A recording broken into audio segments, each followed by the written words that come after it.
Yes, sir. Even I'm very excited to be the host for this webinar. Fantastic, fantastic. Okay, so let's begin. So, good evening, everyone, our esteemed speaker and aspiring legal minds. Welcome to today's insightful webinar on career options for young lawyers in technology, hosted by LawSikho. We are privileged to have as our distinguished speaker Mr. G.V. Anand Bhushan, the founder of Bhushan Rajaram, a firm specializing in corporate, IP, technology, litigation, and real estate laws.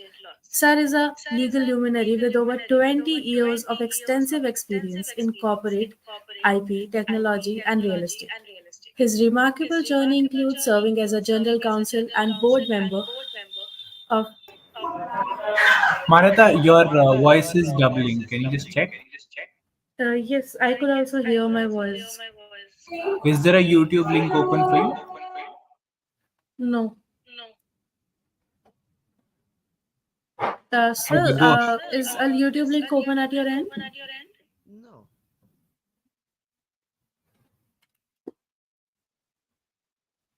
I have not. Um, I'm on my cell phone. okay. Okay, go ahead. No problem. All right. So as I was talking about Mr. Anand, his remarkable journey includes serving as a general counsel and a board member for Cognizant Technology Solution Asia Pacific, a Fortune 500 company where he managed multiple practice areas and portfolios, leading dispute resolution, negotiation, and closure of complex multi.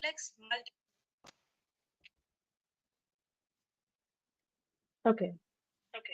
I guess now it's better. Can you hear me, sir?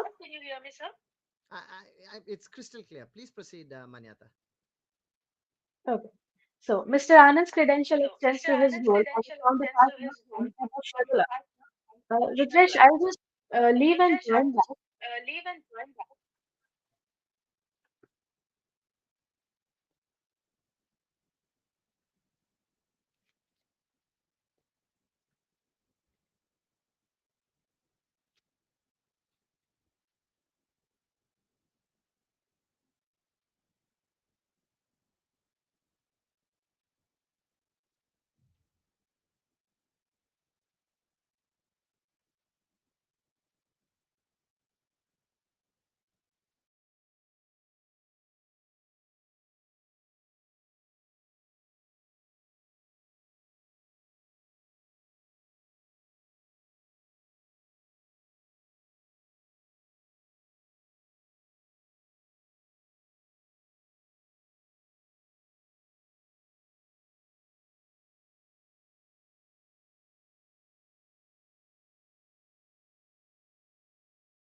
Okay, I also just log back and log back in just for clarity. Am I Yes. audible?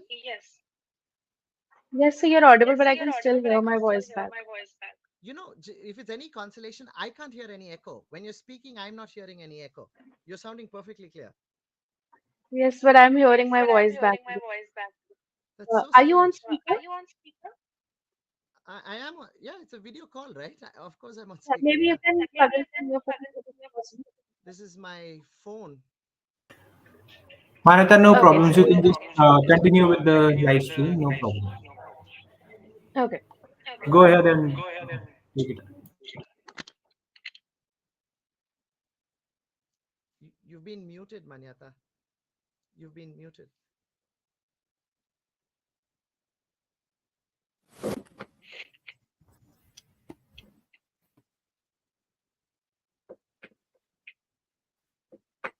All right. I see the mute symbol is gone. Hi. Yes. Okay. So, Mr. Anand's credential expansion his role as a founder partner of head Amarjee Mangaldas Chennai office, where he consistently earned recognition as a leading practitioner in the legal field. Today, he joins us to share his profound insights into the diverse career opportunities available for young lawyers in the ever evolving landscape of technology law. Let us welcome Anand sir for this evening and thank him for giving us his time. Happy to join, Manyata. It was a very long and formal introduction, but nice to be part of the LawSikho team. Please go ahead. Happy to answer the questions you have. I'm really sorry. I apologize for this technical glitch that happened. So, without further ado, let's delve into the fascinating world of emerging tech laws, exploring challenges, opportunities, and the evolving role of legal professionals in shaping the future of technology. So, so let us begin with a brief discussion about cybersecurity. What is cybersecurity and what are some career opportunities available for young advocates? So, so let's make a distinction at the start between cybersecurity and data privacy. A lot of people use it Yes. almost interchangeably.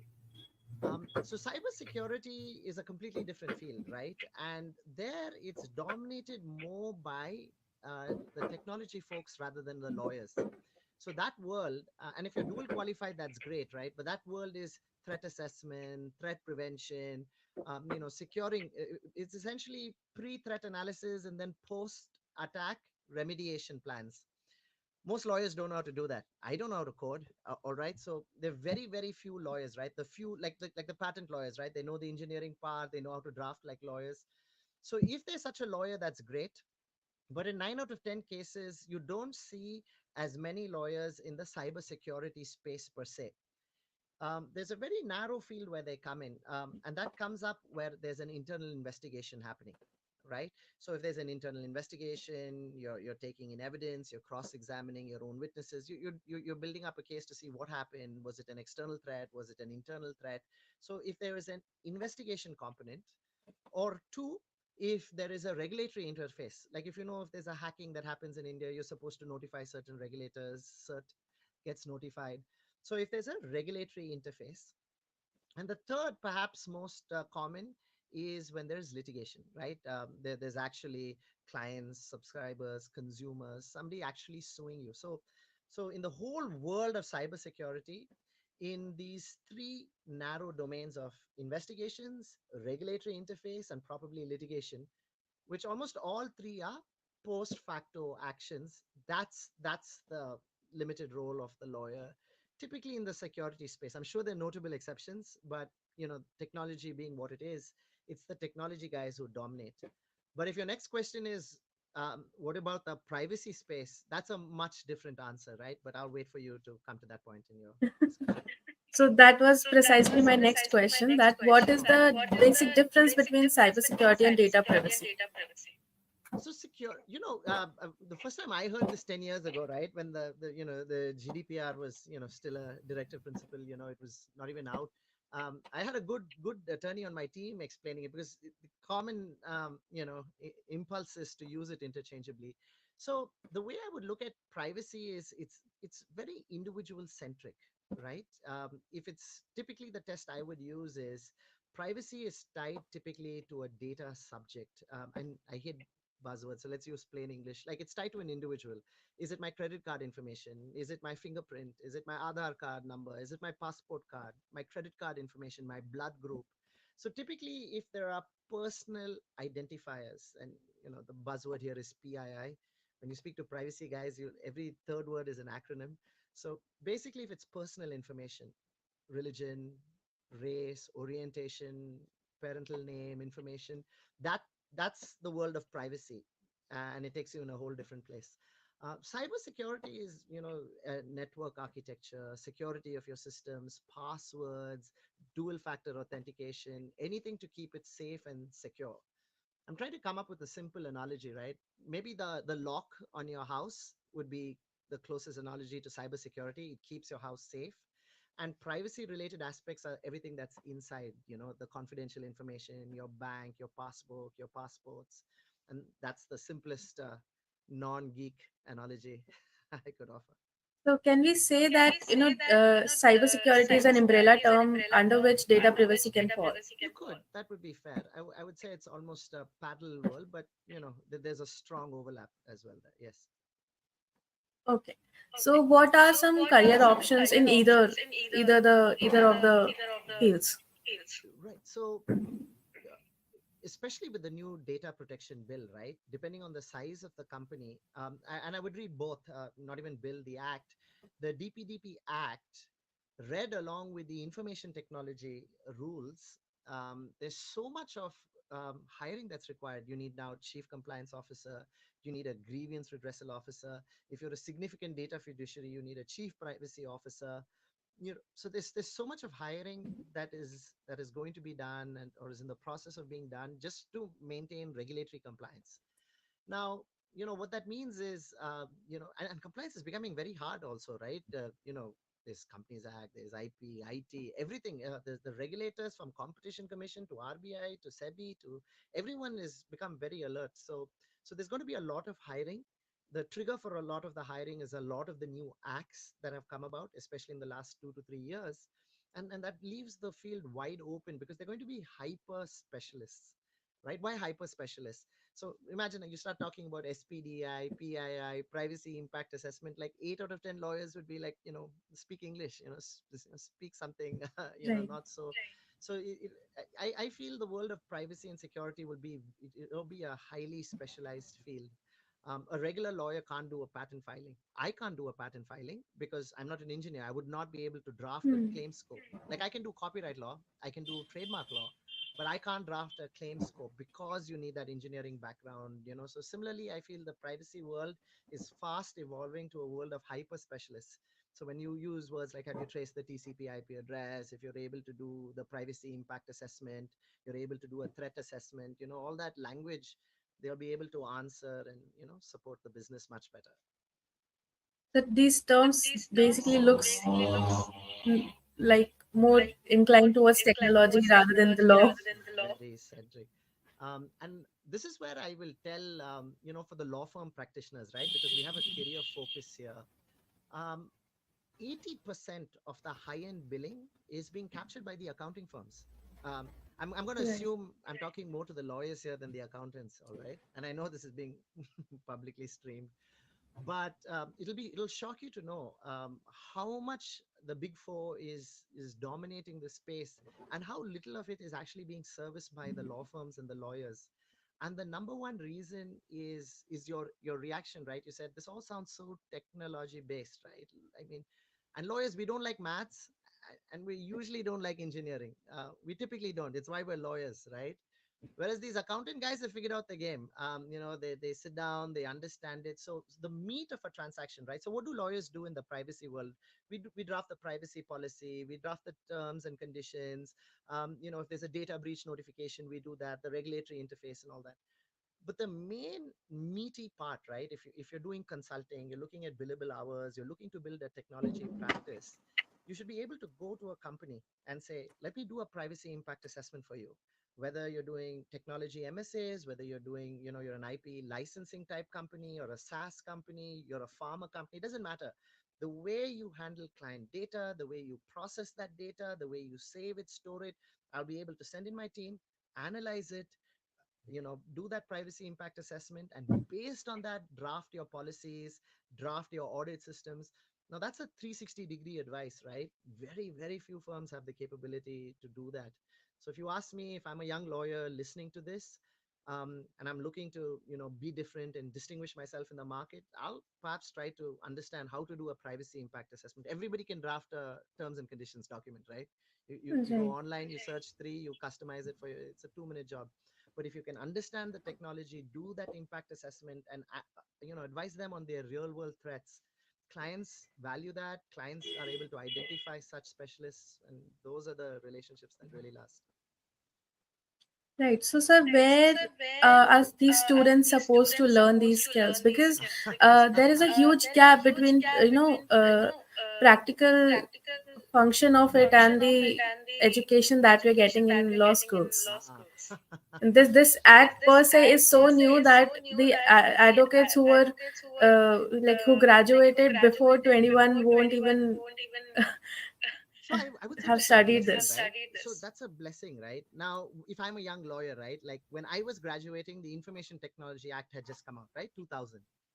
That's a blessing, right? Now, if I go and practice in the writ court or a city civil court or a CPC writ matter, or constitutional law matter, you know, how long it will take for a young lawyer to catch up. When there's a new act, we're all equal.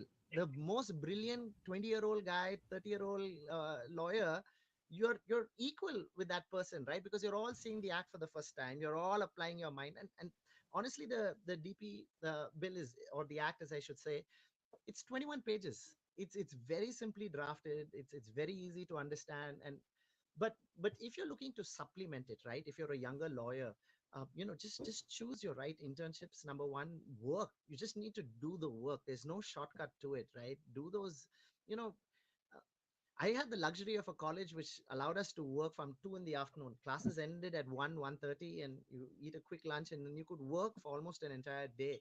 I think now schools are very strict, with attendance and everything. It's a different world.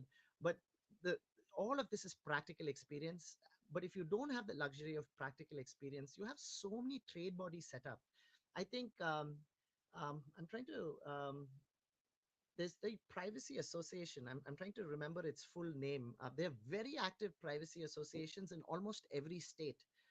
I'm just trying to I am surprised I'm not able to recall the name, but every state has like at least 2 to 3 privacy bodies, and they're also hyper specializes course that CISP, CISSA. There's so many courses now precisely teaching you how to navigate these spaces. So there's a whole ecosystem of either practical knowledge through internships or actually certification programs.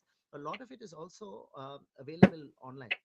IAPP, the International Association of Privacy Professionals. So, just join a local chapter there. The people are so knowledgeable. I've learned a lot from their meetings as well. So just get a feel of the professionals there. They have a lot.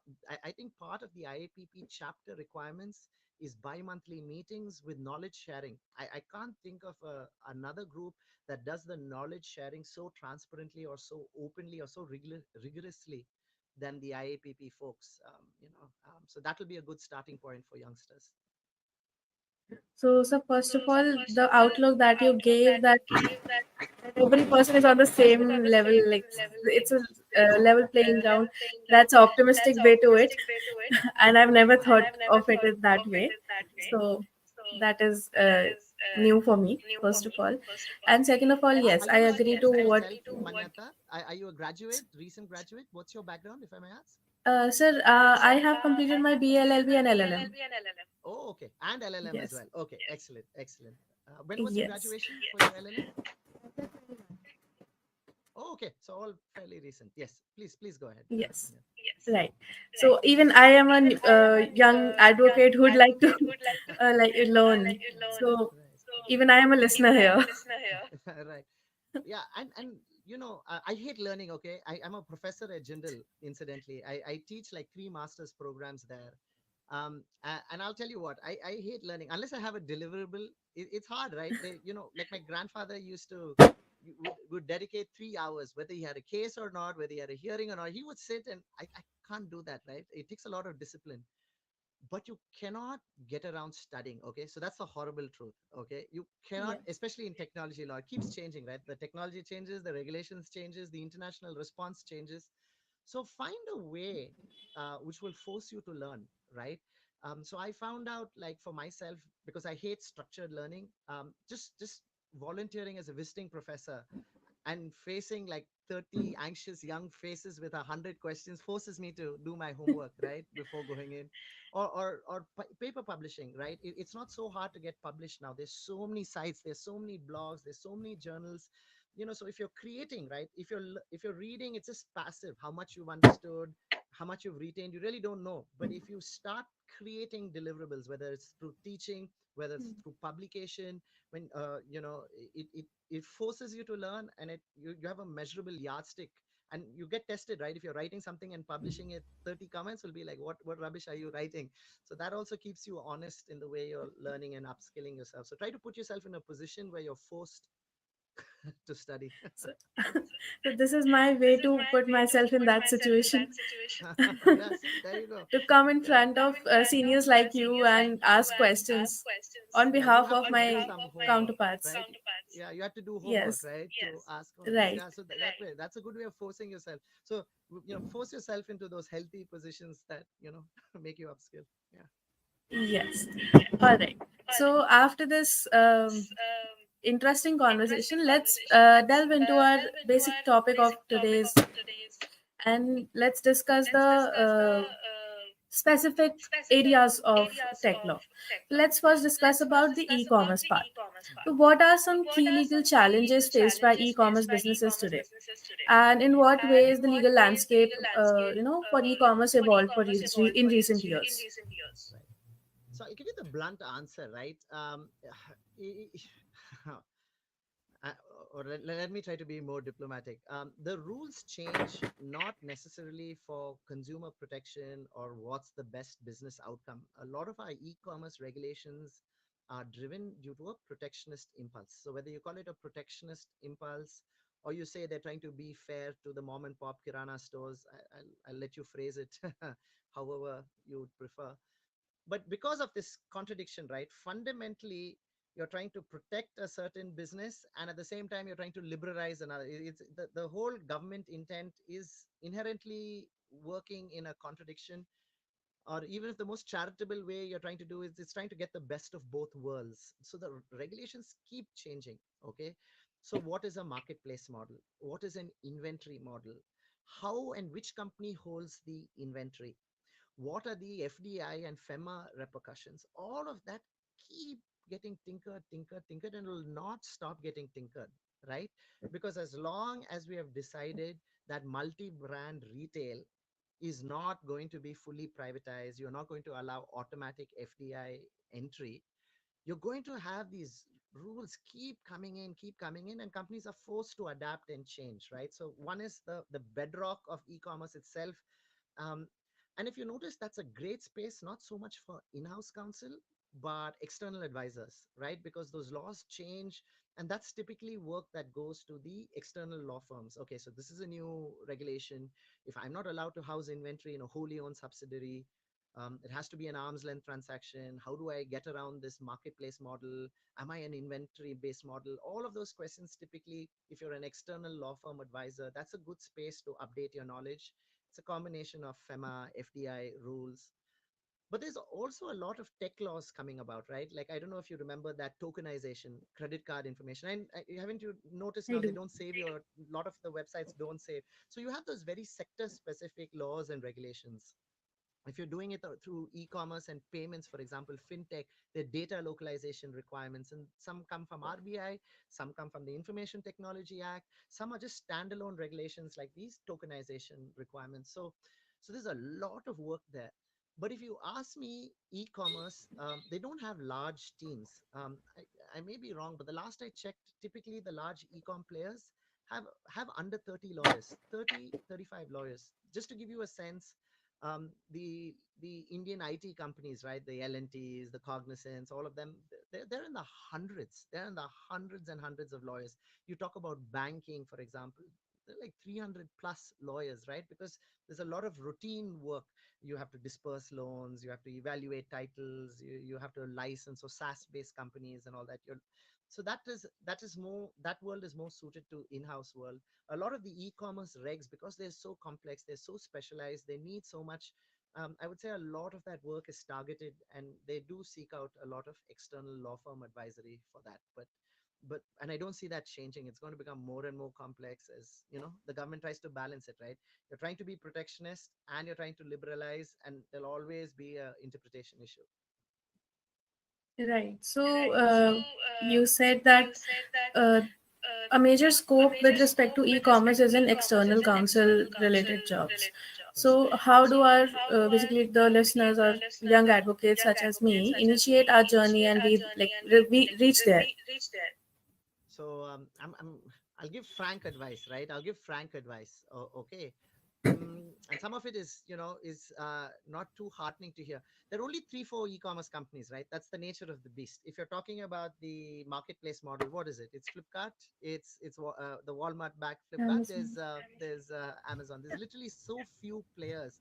And because there's, and of course you have all those other models, right? You have the OLXs and all of that, but that's, they're distant third. You have Meta's Facebook Marketplace, and all those are distant fourth, fifth, sixth, and those are B2C. They're C2C models, right? You're hawking inventories. You're selling it directly to an end. It's not, when you talk about e-commerce, you're literally talking about the two gorillas in the room, right? And because they are just literally too few clients, they just, the whole legal system is after them. The whole legal system is pitching to them. So the way I would do it is, the way I would say it, right? Obviously, it's dominated by the big law firms. I'm not even going to name them. You know what the names are, right? But I'll tell you this, right? Because I've worked in house as well. There's always room for talent, and good general counsels, right? Good general counsels who are looking to hear from specialized people who have taken the effort, who have understood these issues, and they're looking for solutions. So can you break that monopoly of big law and find an access and all of that? Yes. It's an uphill task, but as a young lawyer, get used to people saying, the door is closed, this opportunity is not there. I would tell youngsters, and this happened to me. I didn't come from a college with a very good name. The first 10 law firms I applied to didn't even reply. You won't even get a no. Okay. So just develop a very thick skin. And I'm telling from having been through that myself, develop a very thick skin. People will say, no, you can't do it. What is your college background? What is your firm background? Just, you have to have like an obsessive self-belief and back that up with a skill set. And generally, all of these top companies are run by very good general counsels, and they know it. When you say, I've researched this for the last 2 years, this is my solution for you, you will definitely get a meeting, and they will definitely hear you out, and they definitely make room for niche advisors and service providers to take care of their legal needs. But yeah, thick skin. All right. So basically, the way out is to take the initiation and to have the skill set. And open the doors. Yeah, it'll look like a blank wall. You'll have to create your door, go through it, explain it. Yeah. Right, right. That's great advice.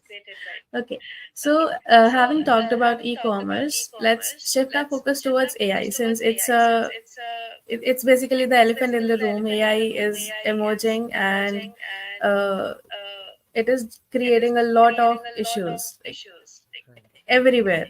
So, what are the new legal avenues that are uh, being introduced in this field?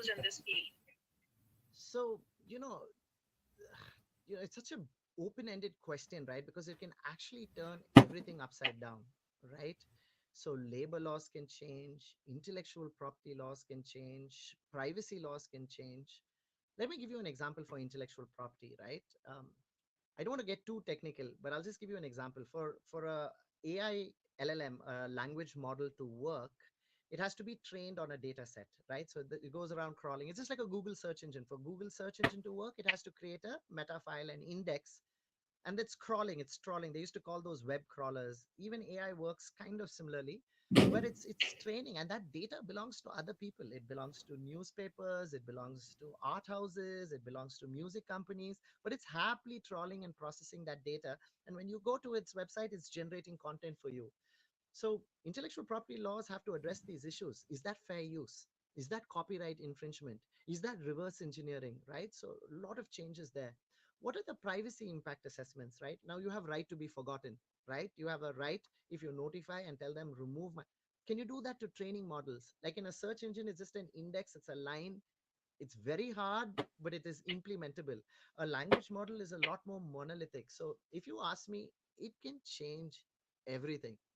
Okay, it can change everything from evidence to privacy to intellectual property, liability regimes, the whole concept of intermediary liability. Who is an intermediary? Who is a significant intermediary? So all of it stands to change, and we're very early days. So if I was a young lawyer, I'd be so happy. Like if I was a young lawyer graduating now, I wouldn't want to be competing with some 20-year-old, 30-year-old old person, right? I'd be like, hey, come to me. I'm new, I'm young, I'm willing to stay up longer than you, I'm hungrier than you, and you're learning at a slower pace than me. So I would view this as a big opportunity. Every time there's a new law, um, uh, I think it was a phrase that Shardul Shroff used. He was always very excited whenever there was a new law, like the way IBC would come or the data protection bill. The whole firm would try to stay ahead of the curve, and it was a very infectious enthusiasm. And I would urge youngsters to adopt that enthusiasm. A new law is not, oh God, there's a new law. A new law is, hey, here's my chance to be ahead of the competition and the older people. Right, right.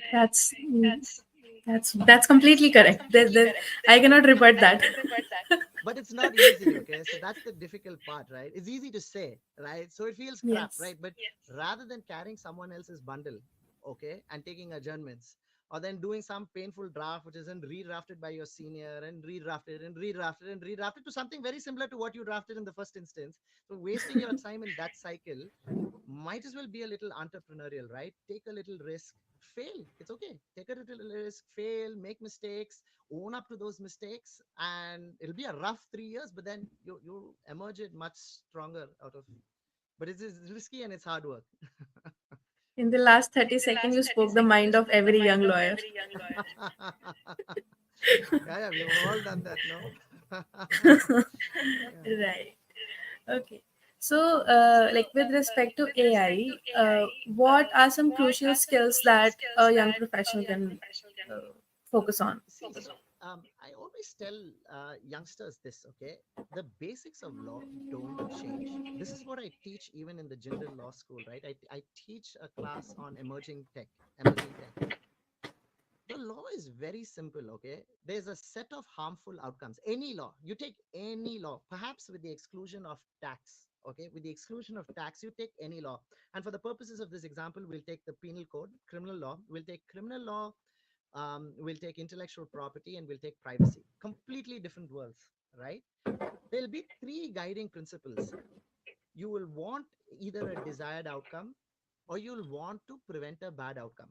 What do I mean by that? You don't want somebody to commit murder.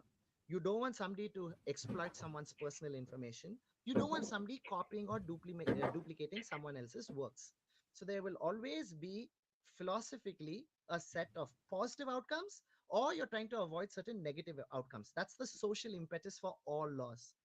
And then there'll be a set of do's and don'ts and penalties. That's it. Do register your Hmm. trademark. Do protect the privacy of the consumers. Do ensure that you do not commit murder. And then there'll be the penalties. If you breach your privacy, 10 crores, 20 crores, 150 crores. If you're caught duplicating, reverse engineering, what are the damages for that amount? If you've caught murder, life imprisonment. So don't get caught up. Oh, if there's cryptocurrency, there's a new law, I have to get a new skill set.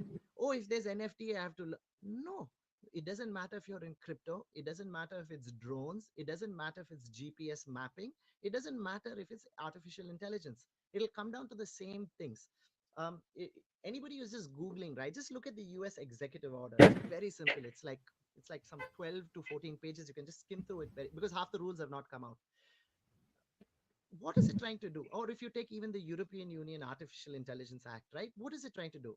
Very simply, it says if you're using it for surveillance, if you're using it for racial bias, if you're using it basically any harm that comes to society, it'll be strictly regulated. It has to be safe, it has to be secure. So it's not rocket science, right? So it'll be the same principle. So just find out what is the risk. So I would always say adopt a risk based approach.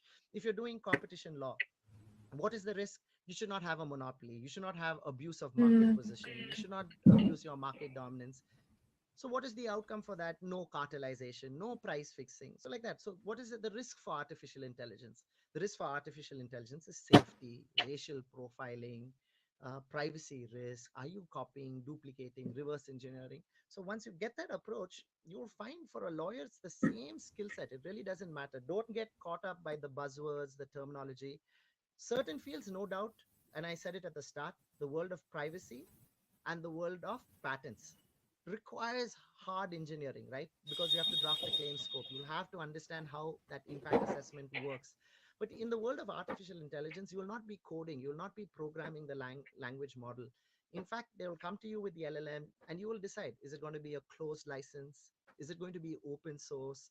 And it's the same analytical skills. Are you able to understand the technology? Are you able to understand the risks that flow from that technology? Can you identify the penalties if those risks actually do arrive for your company? So it's easier than one would imagine. Yeah. So the way you explain it makes me wonder that it's only the terminologies that I have to learn. Exactly, very much. But apply the same principles behind it. The terminology changes. Yeah, that's a fair way of summarizing it. Yes. Okay, so you mentioned cryptocurrency. Let's take our discussion there. What are some new legal avenues? No, I'm going to discuss each and everything, each and every Yeah. different type of text here, and I'm going to ask almost the similar questions. That what are some legal avenues there? So certain things the Indian government got very right? Fintech, for example. I'm starting off with a different thing because that's a great example of what India did right. Crypto is not one of those great examples. So I'm just bringing that up as a contrast. So India set up the NPCI, which is the National Payments Commission, a Section 8 company with private sector participation, develop the technology stack as well. So that UPI, that Unified Payment Interface, and the own government wrapper. You are familiar with GPay and Amazon Pay and all that. There's a Government of India app called Beam, which in my mind is as good or even better than some of the private sector. So look at this. The government sets up the regulatory layer, the technology layer, and actually define the market and said, guys, go ahead and use it free of cost, right? And then drafted the laws around it with that sectoral regulator. So that's like 10 on 10. No country in the world has been so path breaking, so innovative, and with such a great regulatory regime. Now, what about crypto, right? The government has been very confused. It's been very confused. And the Supreme Court judgment itself reflected that confusion when it said, what are you doing? So if you see, the government didn't even know how to categorize it.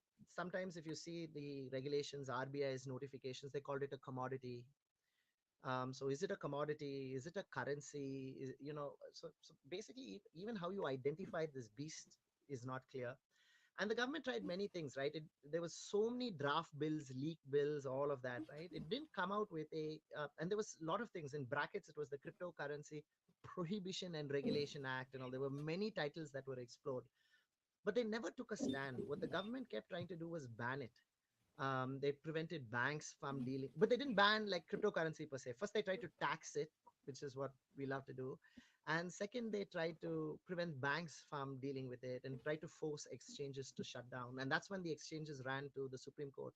And the Supreme Court said, hey, tough luck. This is your right to trade. Take a stand, right? You either say it's illegal and ban it. Don't keep it in this ambiguous gray area. So if you ask me, now we have a lot of we have 2 3 exchanges, right?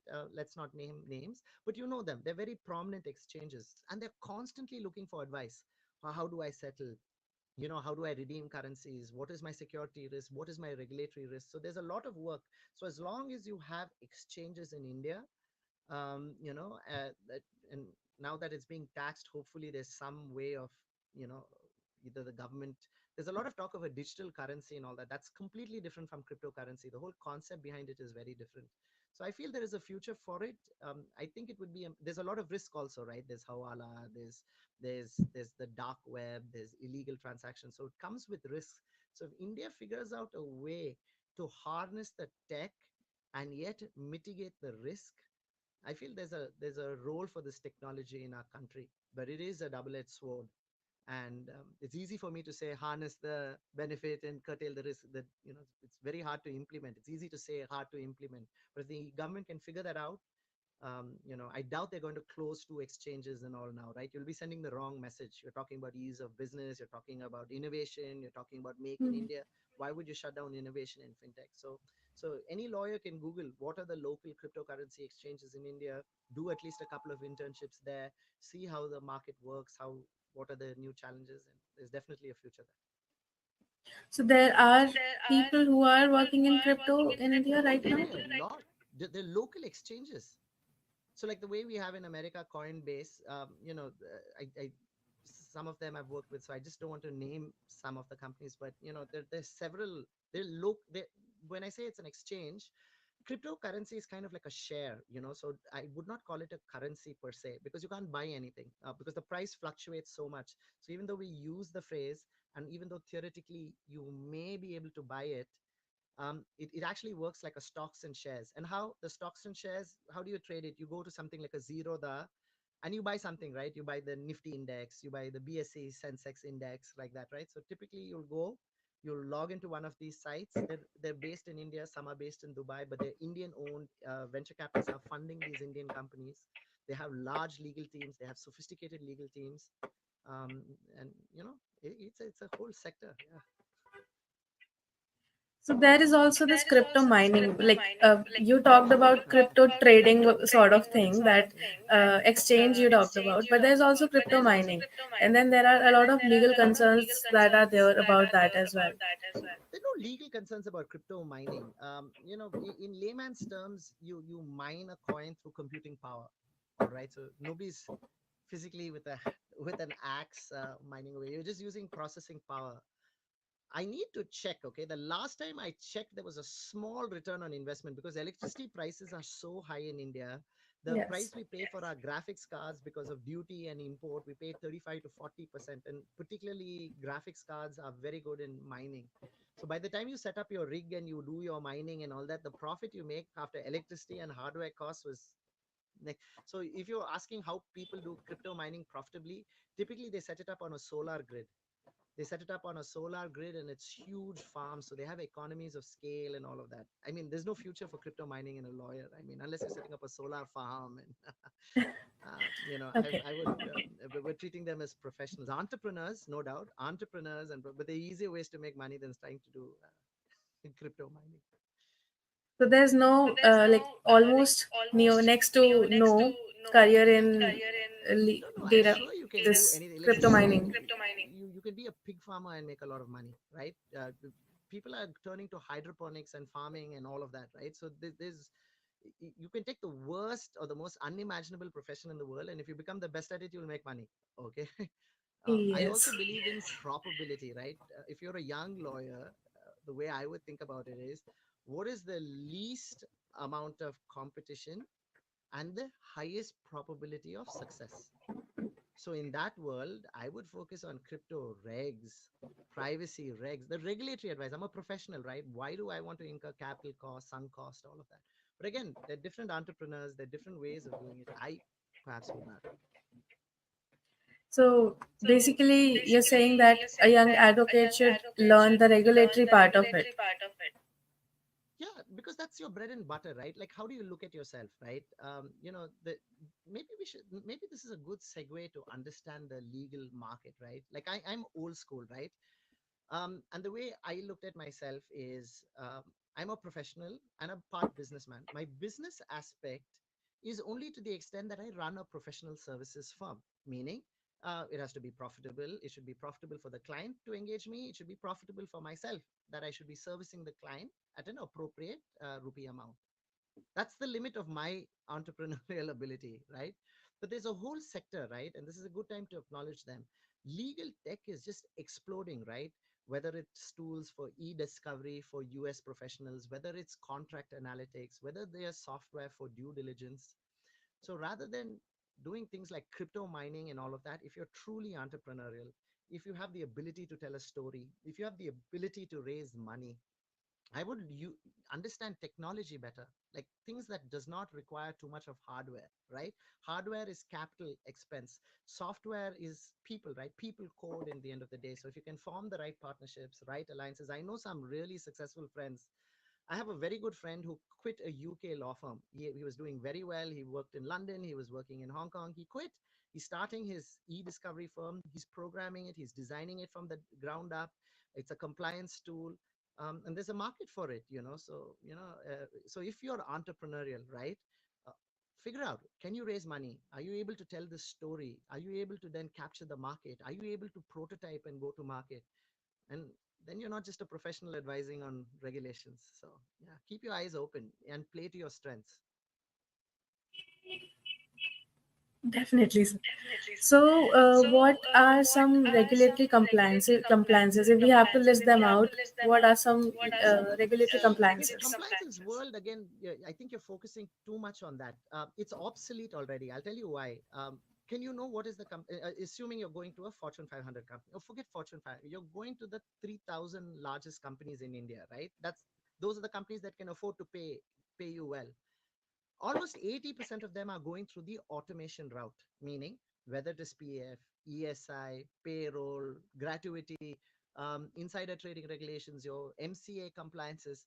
There's a neat software. The software will tell a reminder. You don't fill the software, you don't populate it, it goes to your boss, So all of this is already taken part of technology. When contracts are being renewed, when contracts need to be signed again, all of that, when it needs signatures, all of this is being automated. Your entire company secretarial profession is being automated, right? So don't focus too much on regulations, right? Focus yourself on what are the problems clients are facing. If you're a pharmaceutical company and you're trying to release a vaccine, what are the impediments for you to get your product to the business? Is it an intellectual property issue? Is it a regulatory issue? Is it a contractual issue? Is it a joint venture issue? So don't look at regulation. That's a commoditization of a service.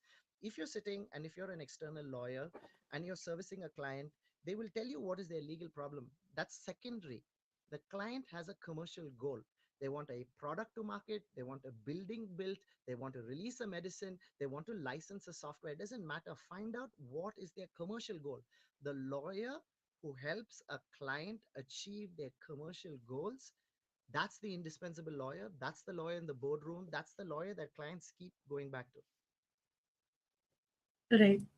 Okay, sir. So basically, taking from what you just said, if we talk about specific businesses, let's talk about startups. Right. How can, what challenges do tech startups often face in terms of legal matters, and how can basically young advocates leverage these issues? So startup world is twofold. They're always short of money. Okay, Mm. how do they get money? It's through venture capital. So typically, if you're a lawyer and you've mastered the world of due diligences, SPA, SHA, that's bread and butter work for corporate law firms, right?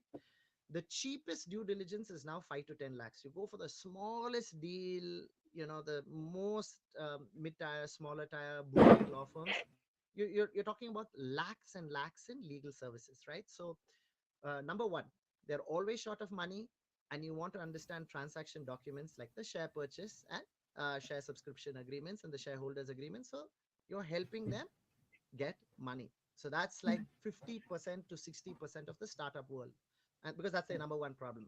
What is the biggest opportunity? They need to make money. So you need to find out how their client revenue generating works. So are they a technology company? Are they signing ULAs? Is it a software as a service company? Or is it the services agreement? Is it a subscription plan? You need to find out where they're generating money and help them do it. Then the third bucket is the internal compliances, right? um, Employee stock options, employment things like the setting up of the posh committees, all of that. But that's a distant third bucket. If you ask me to summarize in one sentence, startup, they need money. SPA, SHA, due diligence, they need to make money, right? And that's your client revenue generating work. If you're a lawyer, and there's a good test, right? There's a good test to know if you're a right lawyer at the right place. You should know your effect on the bottom line. Are you a cost center? I mean, some lawyers may disagree, right? But in today's world, right, you can't shy away. We're all here to make money. You're here to be profitable and help the business stay profitable. So, what is your effect on the bottom line? Are you supporting the company achieve its commercial goals?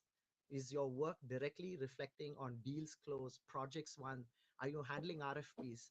Are you handling SOWs? Are you handling MSAs? Are you handling client revenue generating work? Because if you're just doing regulatory work, compliance work, software will take it over. It's already taking it over. Hmm.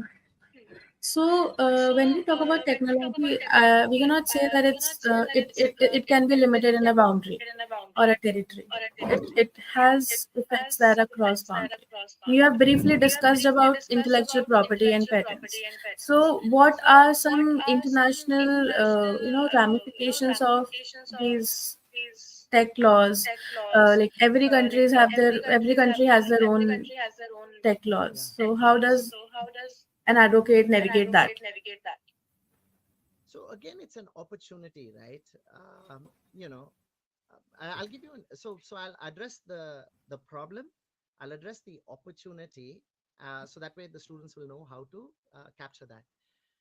We're going through a terrible phase of deglobalization. I'm sure you've read this happening more and more. The presumption, like, just think how much harder it is to get visas now. China is having a trade war with USA. China's products are getting banned in India. Indian products are having a hard time entering Chinese markets. So we're going to end up in a world which is increasingly fragmented. American laws are going to be very different from European, which are going to be very different from India and China. So is that a headache for a company? Absolutely, right? Like, how do they navigate it? But again, it's an opportunity for a lawyer, because you are the only one who can read those laws and tell how companies to navigate. Now, how do you do it, right? I tell people, don't do an LLM, right? It's a waste of money, because it's so much money and then you won't even get a job, and why take so. But take a bar exam. Like, for example, you can take the California bar without being or doing an LLM. You don't need citizenship. You don't need an LLM. You can just study for 3 to 4 months and pass the bar exam. Okay. So that's what so think out of the box. So this is my very specific example. You can sign up online. There are courses online, and pass the Cal bar. Now, if you pass the Cal bar and you say, "Hey, I can help navigate," it's an entry level requirement, but I can help navigate. Then you start getting little bits of work. Then you're able to advise on cross border issues, and that's how, again, you distinguish yourself in a crowded place. So that's what I would recommend. And I'll leave you with one, because we're almost at time. Also, I'm looking at it. Indians, we have many good traits, right? We prioritize education, we prioritize hard work in all of that, right? uh, we don't prioritize risk. Okay. And this is a big thing, and I wanted to end with this discussion. If you have a few questions later, I'll answer it. But if at all I could give one message to young lawyers especially, uh, it's okay to fail. Okay. It's the one thing our culture does not allow. My God, what will your uncle say, what will your neighbor say? It's such a torturous thing. I remember, um, when we were brought up, I would say, make peace with failing. If you're going through your life without failing, you've not reached your outer limits, right? Unless you've pushed yourself, you try things, so I would tell people, remember two things, persevere and pivot. I'll explain this. The perseverance part is where you try again. Okay, you fail, and it'll never feel better. You fail the 10th time, it's like the worst feeling in the world. It never goes away. Okay. But you will build up that muscle and that mental strength to try again, try it differently, try it smarter. And sometimes the more time you try it, dumb luck smiles on you. Okay. Luck works in your favor the more harder you try. Okay. So that's the one part, right? The perseverance. And culturally, it's okay, marry a spouse who will give you the space to fail. It's okay. He or she should look at you the same way. Socialize with people who are okay with taking risks and failing, number one. And there's the pivoting part, right? It almost sounds contradictory. You can't keep on doing the same thing, failing also. You have to pivot and see where there are other opportunities. So it's such a fine balance where you're trying, but as you're trying and your understanding of things become better, you're also keeping your eyes open for newer opportunities, right? Last time we were all talking about one stupid thing called NFTs, non-fungible tokens. 2 years ago, it was such a, I thought it was stupid from the get-go. Okay. But everybody was in it, right?